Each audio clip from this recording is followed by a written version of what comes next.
channel kita. Gue Widya, gue Dinda, gue Maya. Di video pertama kita bakalan nge-share ke teman-teman semua tentang pengalaman kita selama kita kuliah di kebidanan. Halo, buat kalian yang lagi asik nonton video ini, jangan lupa di subscribe ya. Tinggal pencet subscribe yang paling bawah. Pokoknya aku tungguin banget deh subscribe dari kalian. Ayo, 1, 2, 3, 4, 5, subscribe. kita lulusan dari Kebidanan Poltekkes Bandung, Prodi Kebidanan Karawang tahun 2018 kemarin. so kita masih fresh graduate banget nih. Kalian yang penasaran, minat atau bingung mau lanjut kuliah kemana, tonton video ini sampai habis. Awal-awal kita daftar, kita ya biasalah ada tes-tes, ada beberapa tes kayak tes tulis, tes psikotes, tes wawancara sama tes kesehatan. Terus kalau misalkan untuk biaya kuliahnya atau biaya semesternya, kita karena negeri, kalau misalkan negeri itu di Karawang relatif lebih murah dibandingkan univ-univ atau stikes-stikes lainnya. Ya, di Karawang ya. Iya, di Karawang. Kalau misalkan di luar Karawang kita kurang tahu juga. Ya pokoknya itu di Poltekkes Bandung gitu. Oke, setelah kita dinyatakan lulus, selanjutnya kita ada ospek, tapi namanya itu PPSM kalau di kampus kita. Nah, di ospeknya itu kita ya selama 4 hari lah ya, Kurang lebih 4 hari. 4 hari. Terus itu tuh kita di asrama nggak boleh pulang. Terus kita juga nggak megang HP, jadi kita nggak bisa ngontek orang tua. Nah, di situ tuh maksudnya kita diajarin buat mandiri, karena emang jadi bidan itu harus punya jiwa yang kuat. Terus di asrama kita juga diwajibin 1 tahun asrama, yaitu tingkat 1 aja. Untuk tingkat 2 sama tingkat 3-nya kita dibebasin mau asrama atau mau pulang pergi. Tapi buat yang rumahnya jauh dari kampus mungkin lebih dianjurkan untuk ikut asrama, karena untuk keselamatan mahasiswinya juga. Tapi kita Kita kan rumahnya di Karawang, Deket jadi juga kan kalau- sama kampus. Jadi kita mau pulang pergi. untuk tingkat 2 sampai tingkat 3 kita pulang pergi aja. Nah, untuk kuliah pertama di Poltekkes itu sama aja sih, sama kayak kuliah-kuliah lain. Pokoknya pertama untuk pengenalan dosen, terus dikasih tugas sama dosen ya, awal-awal gitu lah, makalah, nanti presentasi kayak gitu. Terus kalau untuk pengalaman di asrama itu kita ya awal-awal karena gak biasa jauh dari orang tua, jadi ya nangis kan. Terus Iya. teman-temannya juga kan belum pada kita kenal kan. Jelek suaranya jelek. Nah, untuk pengalaman di asrama, karena kita tuh belum pada kenal satu sama lain antara temen tuh, jadi tuh ngerasa tuh sedih banget gitu rasanya, sering nangis, apalagi kangen mama, kangen bapak ya. Tuh karena aku juga kan anaknya nggak pernah jauh sama orang tua. Rasanya tuh pengen pulang, padahal tuh rumah aku sama kampus tuh jaraknya Iya, deket banget. deket banget. Sekitar 3 kiloan lah, 5 menit pokoknya dari kampus ke rumah itu. Terus kalau misalkan setiap malam Jumat kita selalu ada kumpulan gitu, review tentang misalkan Kegiatan. seminggu kita di kampus tuh gimana sama kakak tingkat kayak gitu. Terus kan banyak anak-anak yang bandel lah, kadang suka ada yang Ya, kita ada sifat-sifat bandel Kita juga dikit lah pernah ya. ya. Kita juga pernah bolos. nggak bolos, nggak ikut Bolos. kumpulan. Nyampe digedor-gedor suruh keluar. Tapi rasanya dulu tuh takut banget sama kakak. Bener banget, pokoknya ya gitulah Ya, pengalaman pokoknya ya. makanya itu yang bikin kita nangis tuh kayak kita lebih, soalnya kita lebih di apa sih, Iya. didisiplinin gitu. Iya. Untuk disiplin. Disiplin banget biar nanti buat kedepannya kan kalau misalnya kita jadi bidan harus gitu. Praktik di lapangan juga kita harus disiplin. Terus selanjutnya kita ada UPRAK atau ujian praktek. Jadi sebelum kita praktek ke lapangan, kayak di rumah sakit kayak gitu, kita selalu ngelakuin ujian praktek dulu di laboratorium. Nah, sebelum ujian praktek, jadi H-3 atau H-1 sebelum ujian praktek, kita selalu latihan di laboratorium dulu. Kadang kita latihan bisa sampai jam 9 atau jam 11 malam. Kita latihan sendiri tanpa didampingi oleh Ya, dosen sama gitu. teman-teman Itu aja. tuh sama teman-teman. Saling latihan. latih gitu. Demi nggak dimarahin dosen, Iya, pas supaya kita ujian. lancar soalnya. di UPRAK-nya. Deg-degan banget kalau ujian praktek tuh ya. Jadi sebelum ujian praktek tuh, jadi berapa jam sebelum ujian pasti kita ada mulus lah, deg-degan lah, apalah, pokoknya kayak gitu. Selalu ngintip nih kalau misalkan teman-teman lagi pada ujian, Kita ngintip di kaca. tuh lagi ngapain nih, dimarahin dosen nggak ya? Apalagi kalau misalkan kena dosennya yang kalau ujian praktek tuh suka kasusnya terserah dosennya gitu. Beda-beda kasusnya. Kocok gitu, jadi kita harus benar-benar hafal. Harus siap Tindakannya, kasusnya apa aja. tindakan. Terus selanjutnya kita juga ada les malam atau les bahasa Inggris lah ya. Setiap Diwajibin? malam Iya itu ya, wajib. wajibin 2 tahun les bahasa Inggris. Jadi setiap hari Selasa dan Kamis kalau nggak salah kita bakalan les malam itu les bahasa Inggris dari jam 7 sampai jam 9. Jadi yang PP juga ya resiko harus pulang pagi ya. Makanya yang jauh itu makanya kan di asrama sama kita juga ada les malamnya. Jadi nanti ini juga bakalan di akhir tingkat 2 di akhir tingkat 3 nanti ya kita bakalan ada tes TOEFL juga. manfaat sih, bermanfaat Manfaat banget. untuk nanti kita kerja. Ya.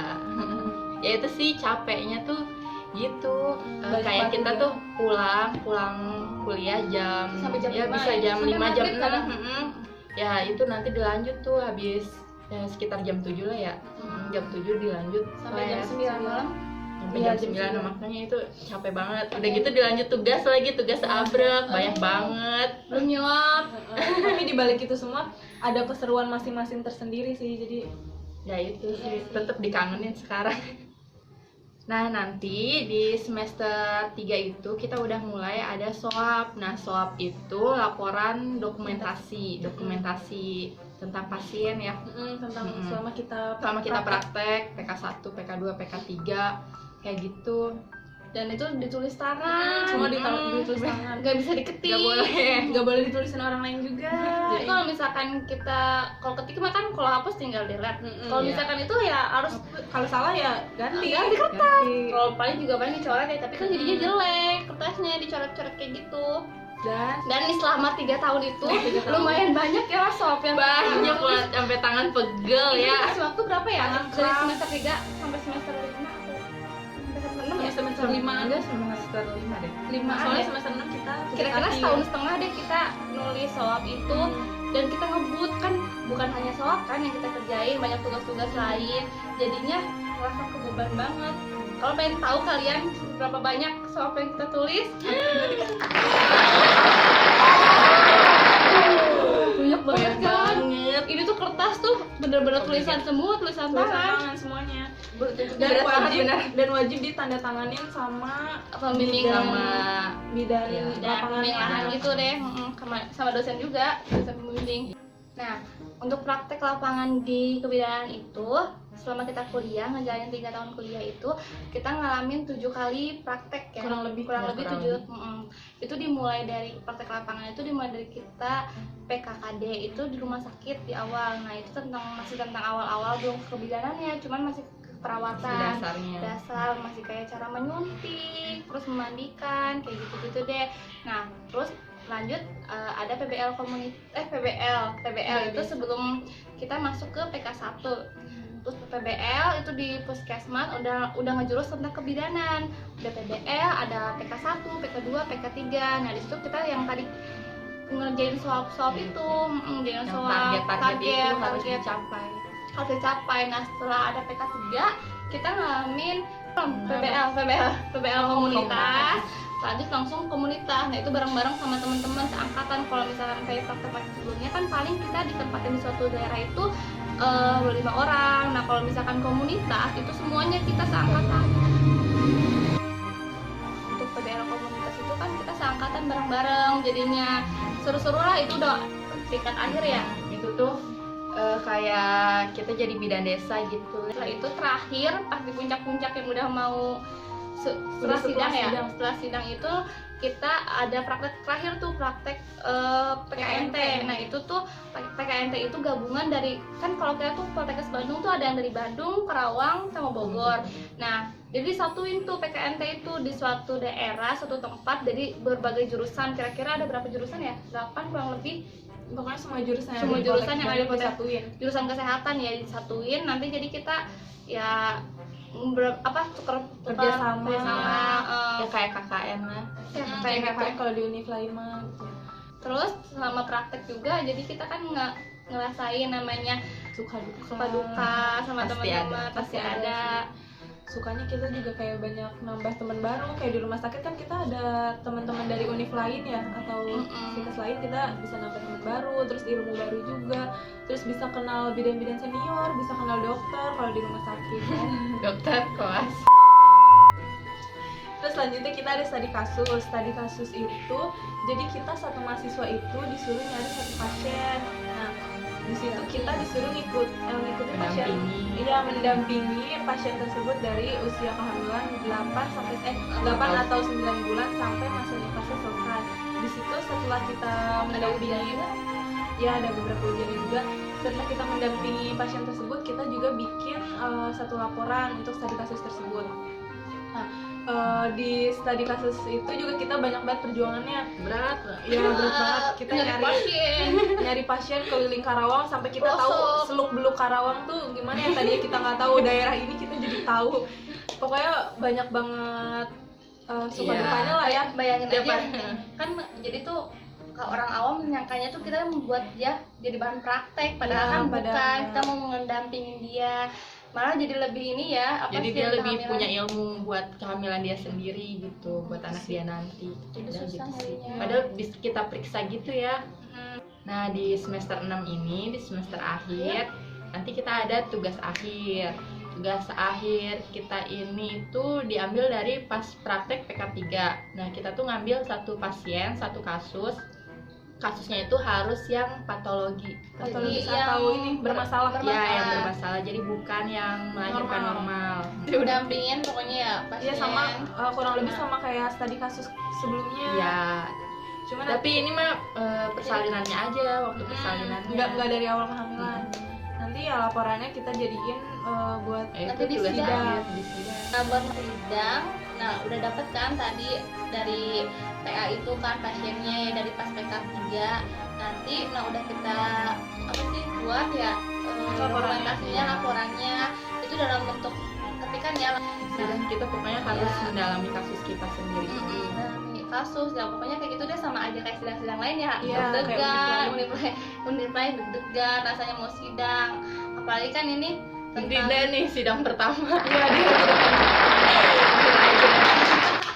Nah pokoknya kayak gitu deh, deg-degan banget, apalagi dulu sidang-sidang pertama tuh kan awalnya belum tahu kan kayak gimana rasanya sidang itu kan. Kalau misalkan yang udah kan bisa nanya ke temen, ini kan belum tahu. Terus waktu sidangnya juga kan diwaktuin dari pas ngomong juga cuma 10 menit kalau nggak salah, padahal kita udah nyiapin banyak banget kata-kata kan, padahal di sana cuma diwaktuin 10 menit, jadi harus mepet-mepetin waktu. Pokoknya kayak gitu deh rasanya. Kalau udah sidang seneng banget, tapi awalnya lega banget pokoknya. Nah udah ngejalanin selama semuanya 6 semester bareng-bareng sama teman-teman yang awalnya tadi sedih-sedihan, udah ngalamin suka duka bareng-bareng. Akhirnya yang ditunggu-tunggu itu selama 3 tahun itu wisuda. Akhirnya kita wisuda dulu. Waktu itu kita tanggal berapa ya? 24 Juli kita wisuda di Bandung, disatuin sama teman-teman yang lain, sama di Poltekkes Bandung, yang di Prodi Bogor, Prodi Karawang, semua disatuin di Sabuga. Ya pokoknya seneng banget deh, akhirnya perjuangan kita tuh ada hasilnya gitu ya. Jadi gitu pengalaman kita selama kuliah di kebidanan. Jadi buat teman-teman yang mau masuk kebidanan jangan takut. Mungkin kita di sini ceritanya kayak banyak banget dukanya, tapi sukanya juga banyak kok. Kita dapat ilmu baru lah, teman-teman baru. Pokoknya banyak lah ya. Manfaat buat diri sendiri juga gitu. Bisa buat kita mandiri. Buat nanti kita udah nikah nanti juga bisa kepake kan buat anak-anak nanti kita. Ya jadi gitu. Terus buat teman-teman yang mau masuk kebidanan, diusahain banget niatnya itu harus dari dalam hati sendiri. Kalau kalian tuh mau jadi bidan, kalau bisa jangan ada paksaan-paksaan dari pihak lain, karena nantinya kalau misalkan udah dari niat diri sendiri tuh, jadi nanti ngelakuin kuliahnya di kampusnya ikhlas, seneng, walaupun ada susahnya kita bakalan ngerasa seneng. Tapi kalau misalnya ada paksaan dari pihak lain kan nanti jadinya takutnya di tengah-tengah kita merasa berat. Itu yang paling utama, harus punya niat dari dalam diri kalian sendiri kalau kalian mau jadi bidan. Jadi ngelakuinnya bakalan semangat terus-terusan gitu. Gimana teman-teman cerita pengalaman kuliah kita? Seru kan? Pokoknya kalau ada yang berminat untuk masuk kebidanan, semangat udah jadi bidan yang profesional. Amin. Oke teman-teman, terima kasih udah nonton video kita sampai selesai. Jangan lupa Di like, comment, share, and subscribe. Buat kalian yang penasaran, minat lo ngapain ke tengah-tengah sih mau ke media? Setelah kita dinyatakan lulus dari